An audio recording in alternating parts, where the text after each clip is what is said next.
আরে ভাই, তুমি এই জঙ্গলের মধ্যে নামাজ পড়ছো কেন? আজান হয়ে গিয়েছিল, মসজিদে গিয়ে নামাজ পড়লে নামাজ কাজা হয়ে যেত, তাই এখানেই পড়ে নিলাম।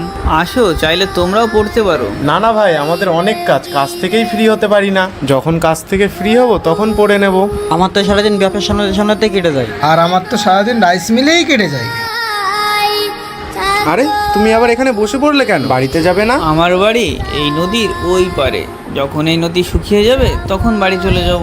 আল্লাহ, ইনি কি কথা বলছে? এই নদী শুকনোর অপেক্ষায় থাকলে তো সারা জীবন এখানেই বসে থাকতে হবে। তোমাকে এই নৌকায় করে এই নদী পার হয়েই যেতে হবে। আমার ভাই, এই নদী যেমন কখনোই শুকাবে না, এই নৌকা করেই গ্রামে যেতে হবে, ঠিক তেমনই তোমাদের কাজও কখনো শেষ হবে না। আমাদের জীবনে কাজ যতই থাকুক না কেন, ওই কাজের মধ্যেই একটা সময় বার করে আমাদেরকে নামাজ আদায় করতে হবে। একমাত্র নামাজই হলো জান্নাতের চাবিকাঠি। আমার নামাজ আছে।